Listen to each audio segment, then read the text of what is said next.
नया दिन, नई जानकारी के साथ आपका हम स्वागत करते हैं वापस अपने चैनल में।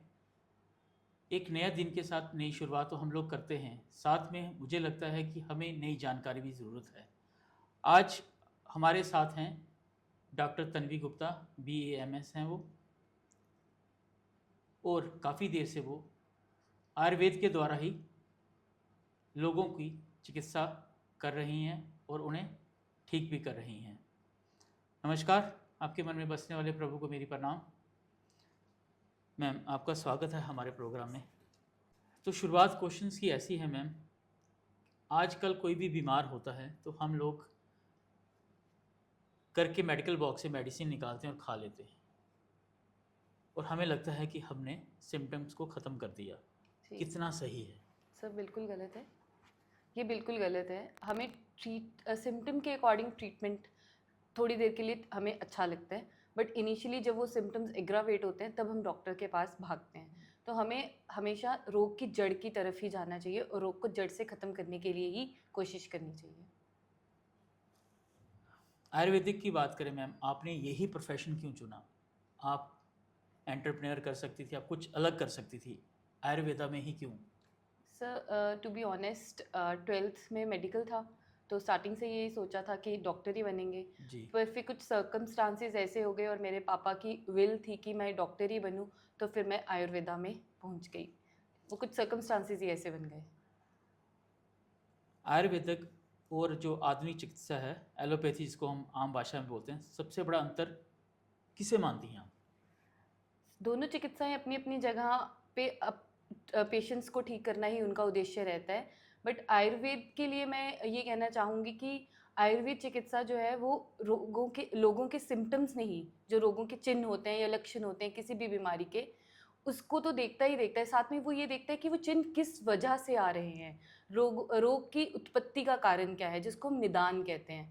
मतलब निदान, हेतु, कॉज क्या है रोग का, हम उसको ढूंढ के उसको ख़त्म करने की कोशिश करते हैं। सिम्टोमेटिक ट्रीटमेंट से ज़्यादा हम व्याधि की उत्पत्ति को ख़त्म करने के लिए की कोशिश करते हैं। व्याधि मीन्स डिजीज़ की उत्पत्ति। डिजीज़ की जी। उत्पत्ति। तो आपका कहने का मतलब है कि हमें मेडिकल बॉक्स में से सिर दर्द की दवाई ऐसे नहीं खानी चाहिए, बट मैम इमरजेंसी में क्या किया जाए? सर, इमरजेंसी में आप खाइए।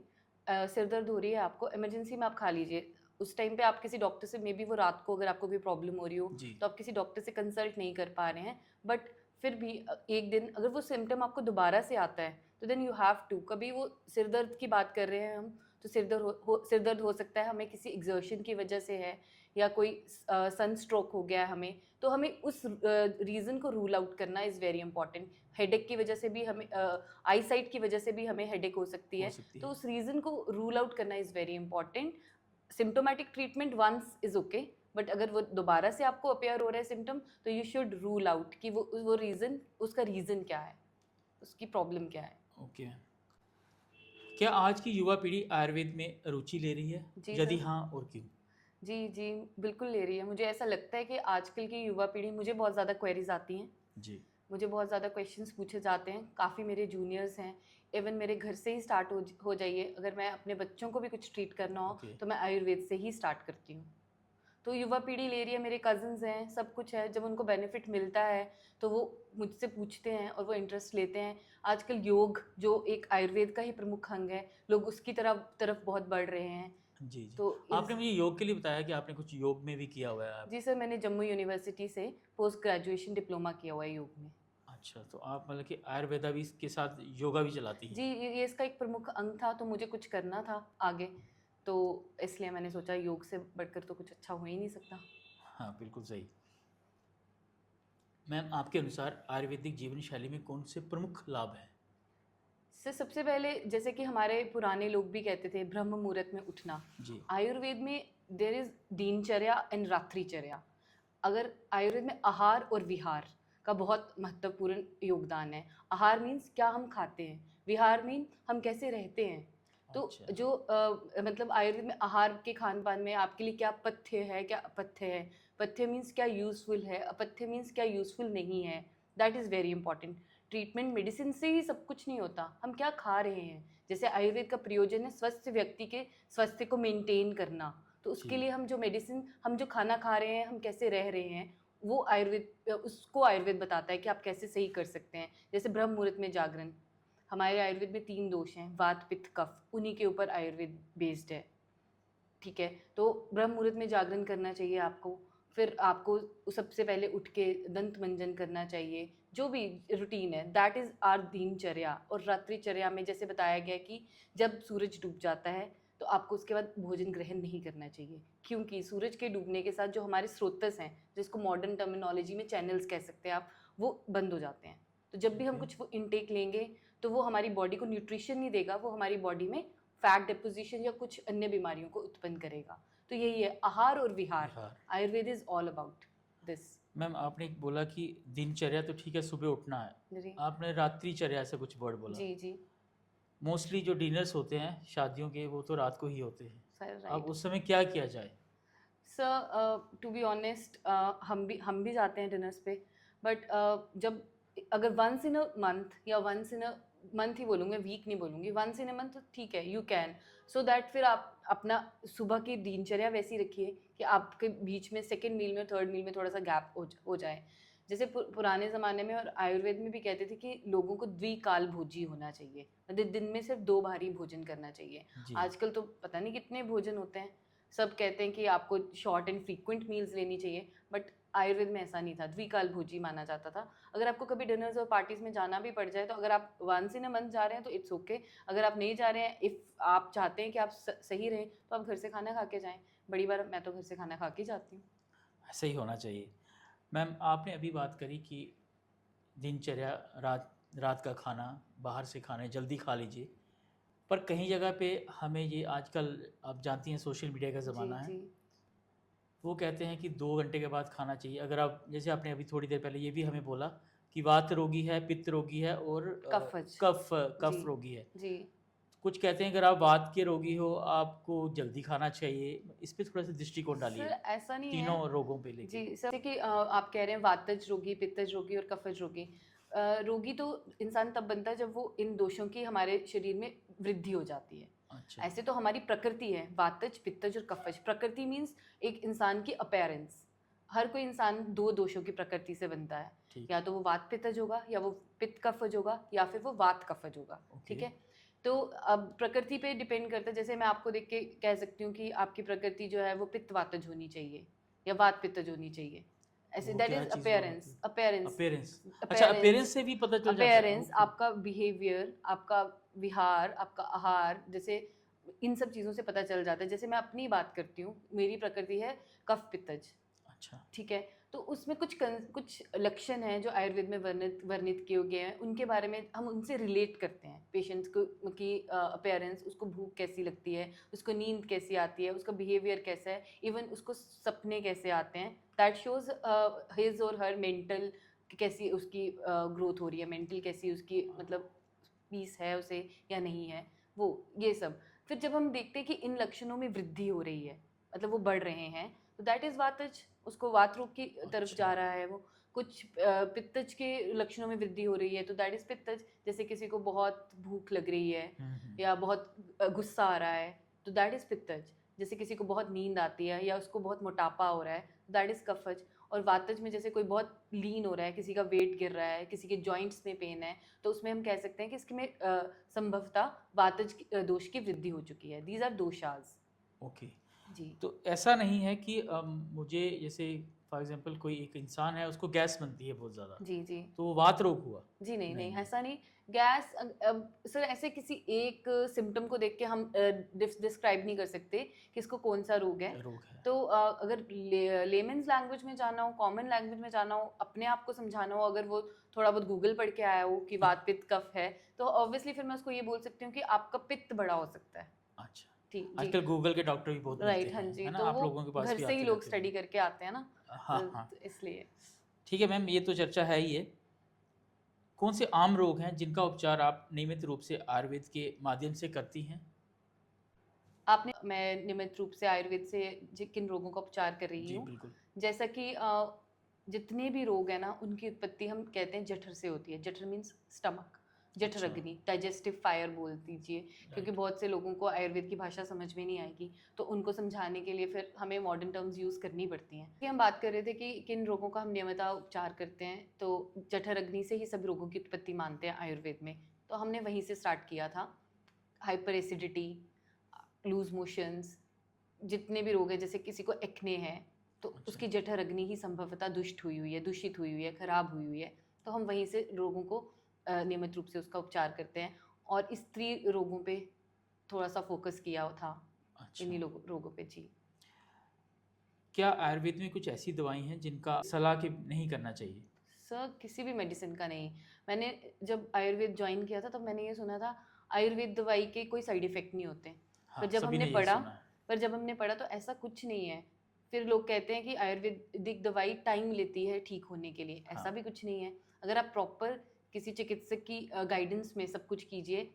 आयुर्वेद दवाई का भी हम रोग की प्रकृति, रोगी की प्रकृति, रोग मीन्स डिजीज कैसा है और रोगी मीन्स पेशेंट उस डिजीज, उस प्रकृति, किस प्रकृति का है, तो अच्छा। उसके अकॉर्डिंग हम मेडिसिन डिसाइड करते हैं, और जो हम मेडिसिन दे रहे हैं उसकी प्रकृति कैसी है, इट्स ऑल डिपेंड। उसका रस, उसका गुण, उसका वीर्य, उसका विपाक, अब ये सब टर्म्स हैं, लाइक उसकी पोटेंसी, उसकी एफिकेसी, तो वो सब देख के ही मेडिसिन दी जाती है। आप हर किसी व्यक्ति को हर कोई मेडिसिन नहीं दे सकते। कुछ लोग ऐसा सोचते हैं कि आयुर्वेदिक दवाई है जाके खा लेते हैं, नहीं, ऐसा बिल्कुल भी नहीं है, ऐसा नहीं है। तो कहीं ना कहीं मे इसके बी कोई प्रभाव गलत हो मेडिसिन सकते हैं। आपके लिए अच्छी हो और वो मेरे लिए अच्छी ना हो, क्योंकि मेरी और आपकी प्रकृति अलग है। अलग है, हाँ, जैसे आपने बताया कि वो वात पित्तज, पित्त। अनपित्त कफज, तो वो नहीं है, क्योंकि जो मेडिसिन होती है ना उनकी भी प्रकृति होती है। मतलब हर चीज़ जो है वो पंच तत्व से बनी है, आयुर्वेद के अकॉर्डिंग पंच महाभूत से बनी है। हम भी पंच महाभूत से बने हैं, ये तो सबने पढ़ा है। सबको पता है, तो हाँ। हम, हमारी मेडिसिन भी पंच महाभूत से बनी है, तो हम वो रिलेट करते हैं, वो कॉम्बिनेशन बनाते हैं, तभी हम मेडिसिन प्रिस्क्राइब करते हैं, ऐसे नहीं। ऐसे नहीं, जी नहीं। तो ना किसी को बाजार में जाके दवाई खानी चाहिए, ऐसी लेनी नहीं, चाहिए। बिल्कुल भी नहीं, बिल्कुल भी नहीं। हमारी जो डेली रूटीन है उसको आयुर्वेदिक दृष्टिकोण से स्वस्थ रखने के क्या सुझाव देती हैं आप? सर हमें तो सबसे पहले अपना आहार और विहार सही से करना चाहिए। जी। आहार विहार में मैंने पहले भी बात की, जैसे कि हम कितने बजे उठते हैं से लेकर रात को सोने बजे तक, और क्या हम खाते हैं। जो हमारा भोजन है वो प्रातःकाल, अगर ठीक है हर कोई द्विकाल भोजी नहीं हो सकता, हाँ। आजकल बीमारियां ही बहुत हैं, शुगर है, ज़्यादा देर आप खाली पेट नहीं रह सकते, बीपी तो है। ठीक है, बीपी है, शुगर है, तो आपको आपका आहार कैसा है, आहार पे ही सब कुछ डिपेंड करता है। आपको सही टाइम पे भोजन लेना चाहिए। सुबह 8 से 9 बजे तक आपका ब्रेकफास्ट होना चाहिए, दिन में 1 से 2 बजे तक आपका लंच होना चाहिए, और शाम को 7 बजे से पहले पहले आपका डिनर होना ही चाहिए। तो ये आयुर्वेद की दृष्टि में, और ये तो अब आजकल हर कोई फॉलो कर रहा है। हाँ। इवन एलोपैथिक डॉक्टर्स भी इस ट्रेंड को फॉलो कर रहे हैं। इवन उनके पास भी आप जाते हो तो वो भी बोलते हैं कि आपको अब भोजन, आपको टाइम पे खाना खाना चाहिए, ऐसा भी होता है। श्रम कितना ज़रूरी है? अपने कैपेसिटी से ज़्यादा नहीं। कुछ लोग, जैसे अब श्रम की बात आई है, दिनचर्या में कुछ लोग पूरा दिन भी काम करते हैं, फिर रात को शाम को जिम भी चले जाते हैं, नहीं, कितना सही मानती हैं नहीं, चीज़ों को? सामर्थ्य से अधिक कार्य नहीं करना चाहिए। आयुर्वेद में लिखा गया है, सामर्थ्य से अधिक कार्य कोई नहीं, सामर्थ्य से अधिक श्रम नहीं। आपकी कैपेसिटी, आपको खुद ही पता चल जाता है कि आप कब थक रहे हैं। हाँ। जैसे बोला जाता है, आयुर्वेद में बोला गया है कि व्यायाम उतना ही करना चाहिए कि जब आपके ललाट पे पसीना आना शुरू हो जाए। ललाट मीन मस्तक पे पसीना आना शुरू हो फिर जाए। से आप हमारे दर्शकों को ये चीज़ बताइए। मतलब आयुर्वेद में बताया गया है कि व्यायाम हमें उतना ही करना चाहिए जब हमारे ललाट पे पसीना आना स्टार्ट हो जाए। ललाट मतलब हमारे मस्तक पे, हमारे फोरहेड पे, तो उतना ही, सामर्थ्य से अधिक कार्य नहीं। हर किसी की बॉडी का अपना हिसाब होता है, हर कोई किसी की बॉडी, हम एक दूसरे के साथ कंपेयर करते हैं और उनके अकॉर्डिंग वर्कआउट करना स्टार्ट कर देते हैं, जबकि ऐसा बिल्कुल नहीं है। अपने सामर्थ्य से अधिक कार्य कभी नहीं करना चाहिए। सबने पढ़ा भी है और सुना भी है, excess of everything is bad always. Okay ma'am, एक डॉक्टर साहब, एक बात आती है कि मानसिक जो हमारी हेल्थ होती है या मानसिक स्वास्थ्य होता है, उसके लिए आयुर्वेद में कौन कौन से सुझाव या उपाय हैं? सर एलोपैथिक मेडिसिन की तरह आयुर्वेद में भी मानसिक बीमारियों के प्रति अलग से मेडिसिन हैं। हाँ। आपको डॉक्टर की सलाह से ही उन मेडिसिन को यूज़ करना चाहिए। अब कौन सी बीमारी होने से आपका कौन सा दोष दूषित हुआ है, वो देख के ही हम मेडिसिन प्रिस्क्राइब करेंगे। और सबसे पहले आपको मेंटल हेल्थ को इम्प्रूव करना है, तो आप आजकल योग की तरफ लोग अग्रसर हो रहे हैं, जी। तो आप मेडिटेशन ज़रूर करिए, प्राणायाम ज़रूर करिए, शवासन में ज़रूर लेटिए।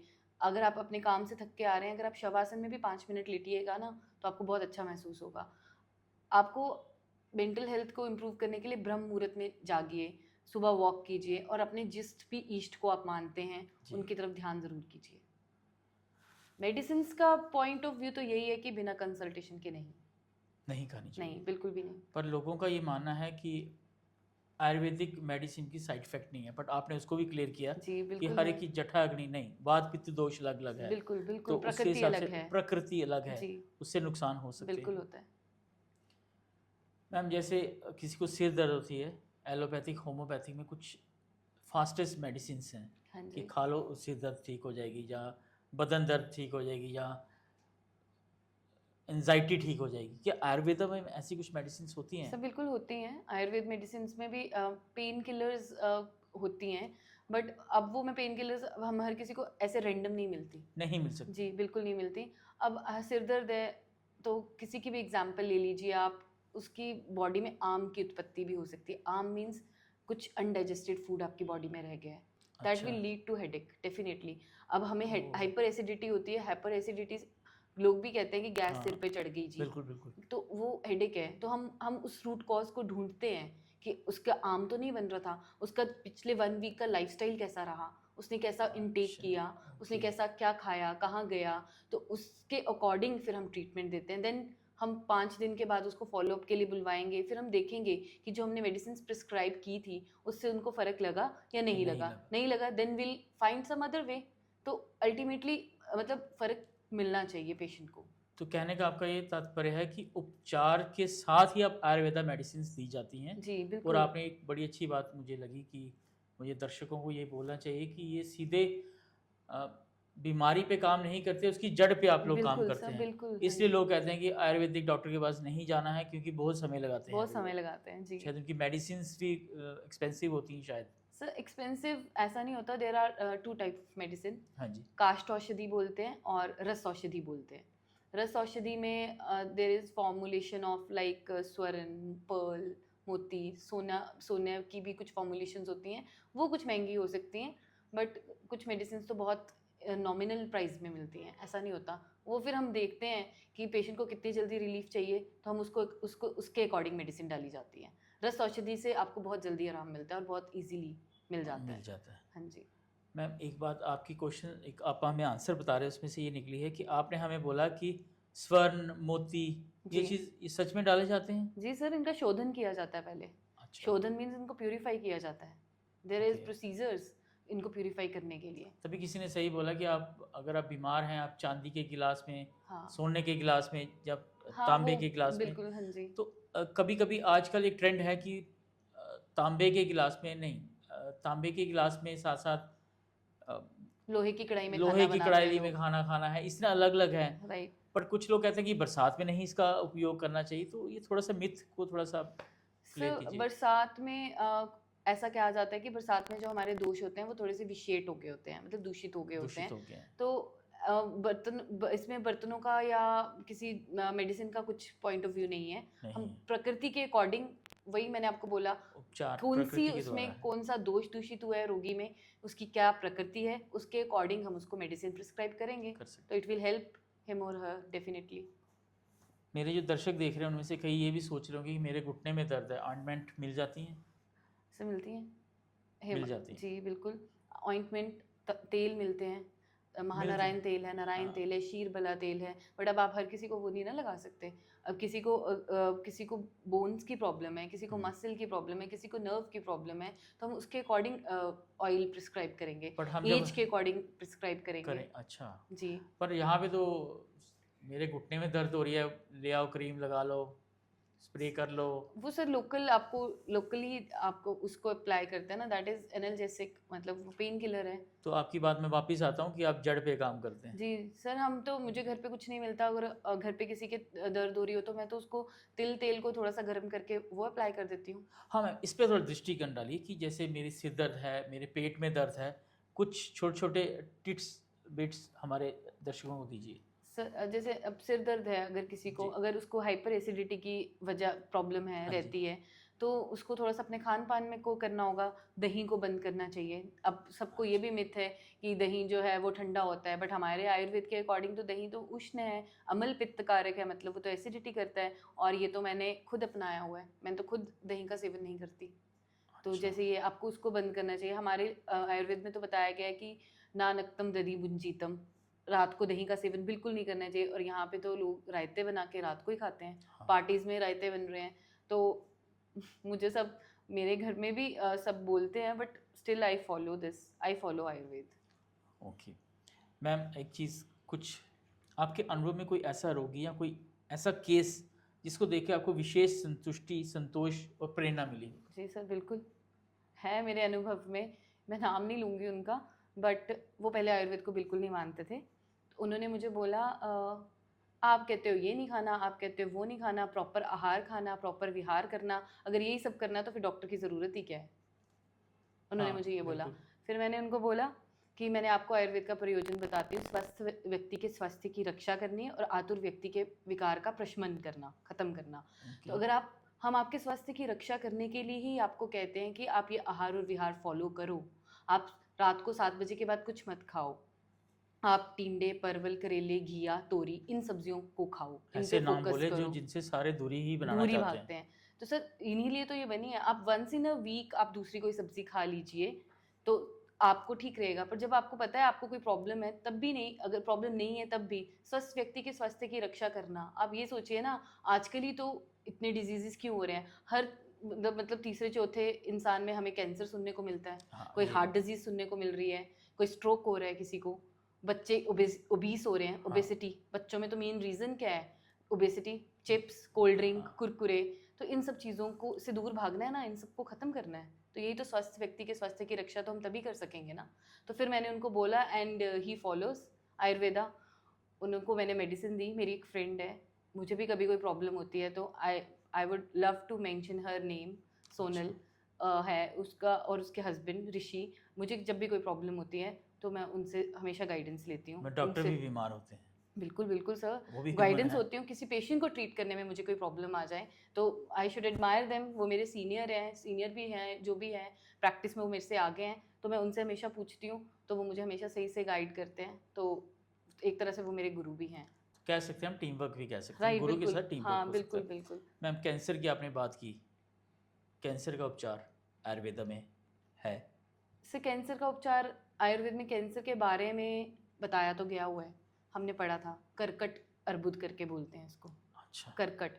आपने वो ज़ोडिएक साइन पढ़ा होगा कैंसर, तो कैंसर, उसको हाँ। कर्कट ही बोलते हैं, कर्क राशि। कर्क राशि जिसको तो बोलते हैं। इसको भी कर्कट अर्बुद करके बोला जाता है। जी। तो इसके बारे में ना इतना वास्ट आयुर्वेद में नहीं बताया गया, बट उसमें ये ज़रूर बताया गया कि इलाज है। जी इलाज, उसमें भी यही बोला गया कि आपको अपने आहार और विहार को ही सुधारना है।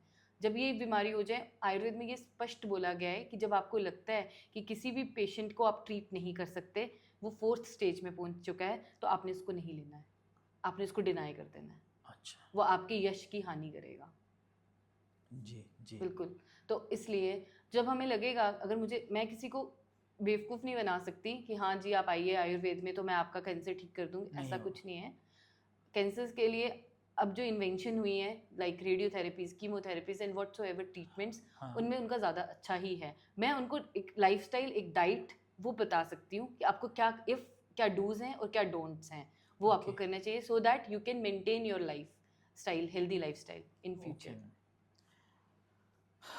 आप भविष्य में आयुर्वेद के प्रचार प्रसार के लिए क्या क्या योजनाएं बना रही हैं? आप इंस्टा में कितनी एक्टिव हैं? आप फेसबुक में कितनी एक्टिव हैं? कि आपसे अगर कोई सोशली मीडिया से मिलना चाहे तो किस तरह से आप तक पहुंच सके? सर इंस्टाग्राम पे मेरा अकाउंट है तन्वी गुप्ता के नाम से ही, 3557 ओपन अकाउंट है वो। आप कोई भी अपनी क्वेरी हो वहाँ पे मुझे पोस्ट कर सकते हैं। मेरा अपना क्लिनिक है जी। पंच मंदिर के सामने, छन्नी सेक्टर 2 में, शॉप नंबर 6।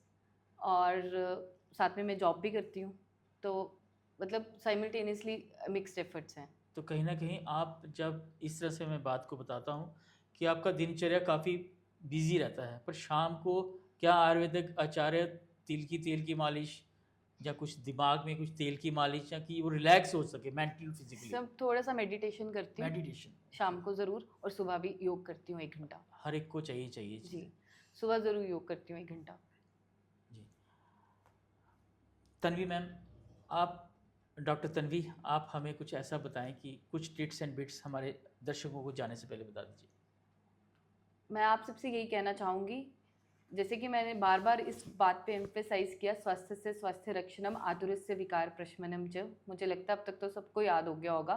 स्वस्थ व्यक्ति के स्वास्थ्य की रक्षा करना और रोगी के रोग को दूर करना, यही आयुर्वेद का प्रयोजन है। क्योंकि इससे हमारा जो मन है और इंद्रियाँ, इंद्रियाँ मीन्स जो हमारी सेंस ऑर्गन्स हैं, जब वो प्रसन्न होंगी तो हम भी प्रसन्न रहेंगे। तो आप दिनचर्या और रात्रिचर्या दोनों को अच्छे से फॉलो कीजिए, आहार और विहार को अच्छे से फॉलो कीजिए।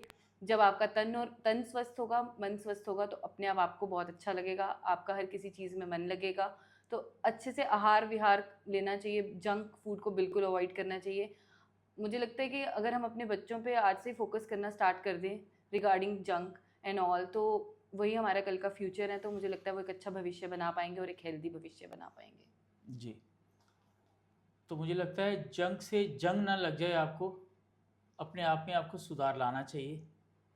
डॉक्टर तन्वी जी ने हमें और आपको एक ऐसी इन्फॉर्मेशंस दी हैं, हम लोगों को ऐसा सुधार लाया है जिससे हम अपने दिनचर्या और आने वाला भविष्य सुधार सकें। जी, धन्यवाद ma'am thank you so much sir. हमारे थैंक यू स्टूडियो में आने के लिए। सर, आपका बहुत बहुत धन्यवाद कि आपने मुझे ये प्लेटफॉर्म दिया, सो धन्यवाद दैट कि मैं लोगों से इंटरेक्ट कर पाऊँ। Thank you. धन्यवाद, थैंक यू।